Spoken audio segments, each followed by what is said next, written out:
What's up everybody, Marty O'Neill here with Drastic Graphics, and this is how to not get ripped off when buying a logo. Now, buying a logo is a really interesting thing because there's such a giant range in scale and how much it costs and the different levels to it. You can look at a design student or kind of a low-level designer, and they might be doing logos for $50 or $75, or you could go on Fiverr and get a logo for $5. But you can also go online and find articles about companies spending millions of dollars for their logos and their rebranding projects, and it can be very confusing for a small business owner or an entrepreneur or really anybody trying to really deliberately take hold of the tonality and the feel of their product, service, or brand. So I'm going to give you guys some background. I've been designing logos professionally now for about 10 years, and I've run through the whole gamut of every different situation. When I'm dealing with a new client and we're going to start building their website or building up their social media presence or whatever the case may be, I generally always start with the logo design. As far as the visuals go of your product, service, or brand, it's the core of it, and it needs to be dynamic and it needs to function in a variety of different ways for different scenarios. So there's a lot of thought that goes into the logo design process. Let me go ahead and break this down for you a little bit so you don't waste a lot of time and don't waste a lot of money. And ultimately the goal is that you end up with a bunch of assets that you're proud to share with the world, to have represent you when you're not there to represent yourself. We're talking about how people feel about your product, brand, or service just when they see it in passing on a billboard or online. What type of person are we resonating with the design choices that we're making? And it all starts with the logo. Now, a logo can generally take 5 different forms or 5 different styles. We have the most classic icon or symbol. We have a letter mark, a word mark, a combination mark, and an emblem. Now, a lot of times a really strong logo can take on 3, 4, sometimes even all 5 of these different styles. But unless it's a logo just for like a performer's name, where it's just their name, generally speaking, a solid dynamic logo should have at least 3 different styles that it can be deployed in. Meaning, we may on the header of our website want to use a horizontal version of the logo, whereas there's going to be different instances on banners where we may need one that's stacked, or we may want a combination mark where it's our icon and our logo stacked or side by side. So for different instances in print and marketing collateral and online, we want to provide our client, as the person buying the logo, want a bunch of different options that you can choose from. You want black and white options, and you want options within your particular colorway if you're going to have colors associated with your branding. So let's talk about file format. What should you actually be walking away with once you actually approve your design samples?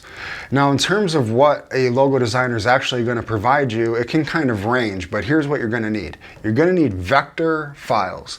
Vector is a file type that can be scaled up or down without losing any resolution.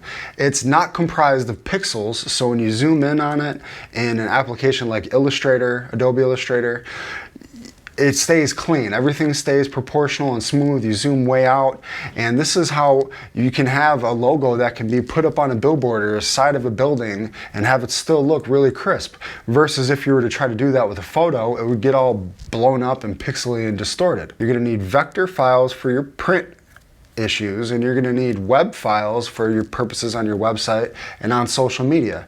Now, vector file formats that you're going to want to get from your logo designer generally are either going to be Illustrator.ai, PDF files.pdf, EPS files.eps, or SVG files, scalable vector graphics.svg. So when we are handing off our final batch of logo files to a client, they get one main file, and then within that we have print copies and web copies. The web copies now, you're going to want PNG files with a transparent background. So that's the difference between PNG files and a regular JPEG file that you're used to seeing, is that a PNG file has a transparency in it so that you can place the logo on a background and that background color will actually show through. So that's a lot more useful than a JPEG of the logo with an all white background or all color fill background. Sometimes that's useful, so we usually provide both. Now, as far as resolution goes, generally what's kind of standard is anywhere from 3000 by 3000 pixels to 1080 by 1080. So the files that you should be getting from your logo designer should be somewhere right around there. So now moving along here a little bit further into the logo design process, talking about what you should actually be walking away with. You have your vector files, print, you have your raster files for uses on web. Another really useful kind of fun thing that we offer in logo design is photorealistic mockups. So we take the logo and whatever industry your brand, product, or service is in, we're going to actually mock that logo up in that scenario, be it on signs, apparel, anything to do with that industry, to give you a sense of how it can look and perform in real life. So this is super useful as we're going back and forth in different samples to kind of provide our client a way to visualize how the logo is going to look and give some context as to how it can be used. Also, these type of graphics can be used right away on social media to kind of test out and get a feeling from people as to if they like your logo printed up on shirts or hoodies or hats or the different variations, and get feedback before actually going and getting something printed up. Now, another major important element that we add to our final logo design files that we hand off to our client is a style guide. And the style guide is essentially a rule book for not only how your logo is to be used, but the overall tone of your brand, so that it can be handed off to a printer or any kind of third party that you collaborate with in the future to uphold the cohesiveness of your branding, so that everything is always put out to the world in the same way. Now, the style guide is going to let people know how the logo can be used, the different styles that are there that are allowed to be utilized, be it the icon, the combination mark, stacked, horizontal, the word mark, whatever our choices are, they're going to be identified right there in the style guide. Next, our colors are going to be specified in the style guide. The swatch is the swatch associated with the brand identity. Furthermore, we can actually take a paragraph or two and type out about the identity, what the overall feeling and tonality is, and how we like for the branding to be deployed. Another really important aspect of the style guide that I always like to include is fonts. So on your web design, generally on your website, you always want Google fonts because they're going to load the fastest, they're not going to slow your site down, or Adobe fonts. So we will list right in that style guide the font families that we want associated with our branding. So it actually extends beyond the logo design itself and into what's going to be on our marketing collateral, our flyers, and our collaborations, and on the website. We're really defining the whole look of our branding right there in that style guide, which lives in our final logo package. So what we're really providing our client is far beyond just, hey, here's your logo, but it's really a group of assets that they can use in a dynamic way in a variety of different ways, and be it in print, online, to really look professional and get the most out of their project. Now, the major question is, how much should I spend going into this? And there's a few different variables that you can really think about. First of all, what's the overall value of this logo to you? What, in all actuality, what's the amount of worth that it's going to bring to this business, product, or service? If you can somehow quantify that and wrap your mind around how much it's actually going to be worth, it can put into context that designer skills, because they're that important. Your logo is the face of your service, your product, your brand. So it's super important that it resonates with people correctly and puts them in a space of wanting to hire you or buy your product or whatever the case may be. Now, in terms of pricing, there really is no golden rule. It's mainly based on experience, credentials, and whatever type of niche industry that you're in. If, for example, you're in the fitness industry and you're going to somebody who has a ton of clout in that world, all these credentials, they've worked with the biggest trainers and athletes, and they have this big portfolio, and they're a company, obviously they're going to warrant probably, I don't know, tens of thousands of dollars for a logo design and rebrand, and you're going to get all kinds of assets, and they're going to do research and walk you through it. Here with us, we include photography and videography and apparel and in our branding packages. We try to really wrap it all up in one thing, with it all being really focused around the logo design. So the main way to not get ripped off when buying a logo is to first know what you should be walking away with. Your vector files for print, your raster files for your uses online, photorealistic mockups so you can get a sense of how the logo is going to actually look and perform online, and your style guide so that you can keep your branding cohesive despite whatever printer you're working with or whatever company you're collaborating with. It's a super professional, easy, clean way to just provide somebody with a PDF in a folder of your fonts and your logos just all wrapped up nicely, and you're letting them know that you're super professional by doing that and that you value your own branding.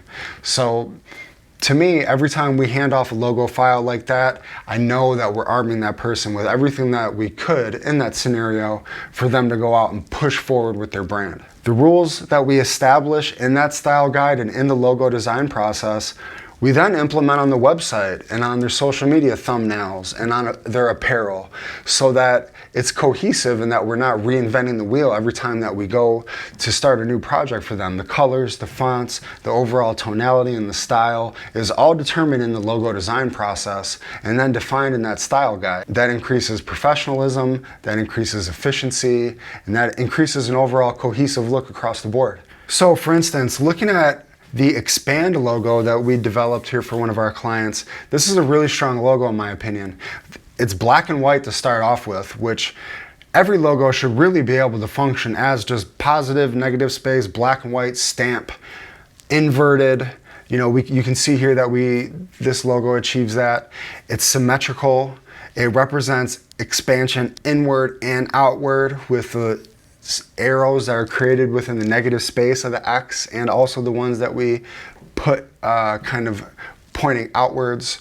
We have really clean, bold word mark here that can stand alone by itself and can also stand in conjunction with the icon beneath it or to the side of it. So looking here, we have about 10 strong options that, depending on what they're doing, they can have a really appropriate look for their logo in different places online or in different print materials. And it's really versatile, and we can tell through their photography and their videos and stuff that they put out. Another really strong example of an emblem logo would be the Dayton Hardwood photo. Now this logo was actually really fun because it was based around an illustration. So this would be an example of something maybe you might be paying a little bit more for, because we're actually illustrating a portrait, a character of somebody. In this case, a good friend of mine and client, Ian. So we were able to take a photo of Ian and actually turn it into an illustration, and he's been able to multi-purpose it in so many different ways on all of his equipment and his van and all of his marketing collateral, just all over Dayton, it seems like, from watching his Instagram.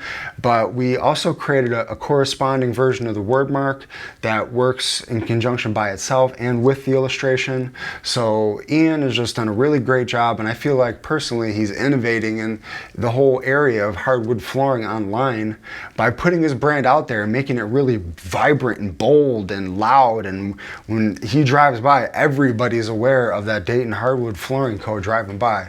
So great job to Ian. I love to see small businesses and entrepreneurs taking just control of their own branding like that, really having a creative vision for themselves, coming to us, we help them execute it, or be it whatever logo designer it's going to be. And that's a great example where it's just set him and his whole business down a path of just momentum. And it's just a great starting point when you're walking around with your own apparel on, your own branding. People look at you like, oh, like, is he the owner? Is that your business? Is that what you do? Is that yours? And yeah, it's something that you're really proud of. So to summarize, your pricing is going to be based on experience, credentials, and portfolio.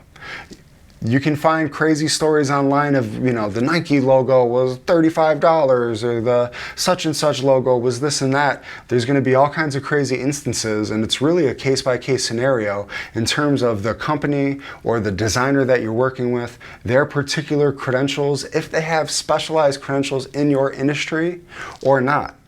Or you may luck up and get a design student that just knocks it out of the park. I've had plenty of great interns and people contact me online that are amazing that maybe don't have the credentials or experience to warrant quoting a really high amount for a logo design project. But you want to know that their turnaround times are going to be reliable, that even if you get out into the weeds of a few rounds of revisions, that you've already stated going into the project how many rounds of revisions there's going to be and what's going to happen if we get beyond those rounds of revisions. If there's going to be an hourly rate or another fee or what the case is going to be. But that does need to be defined. You need to put time frames on it so that it doesn't drag out forever. And then once I approve these samples, how long is it going to be until I get my final copies? So these are all things that for me I always define in our proposal, and the initial samples within 5 to 7 business days, for instance. And then once we get your point of feedback, if there's any need of revisions, 2 to 3 days. Once you approve the samples, 1 to 2 business days, you'll have your final copies. So that's a nice smooth kind of way of thinking about how the workflow should go. And as the client, you can help the designer by being prepared, by having some sort of vision for what you want, having references for other products, brands, or services that may be considered similar or competition out there. Because a good designer is going to go and do their research to see what's already out there, see what other people who've been, faced with a similar design task for a product, brand, or service in this industry. What approaches have they taken? How's it working? What are people resonating with? Who's the competition? These are all things that we're going to consider going into research. So if you've already kind of identified that, that helps out. And it can be kind of tricky because personal preferences can sometimes be not in line with what actually is the correct design solution that's going to resonate with people. So as a client, you have to really, if you're comfortable with the person that you're working with, you have to be able to kind of let your hands off the wheel. If you tend to be a little bit more overbearing and hands-on, let them know what your vision is, and if they're good at doing their job, then they're going to be able to bring that to life. So this has been how to not get ripped off when buying a logo. If you have any other questions, let me know.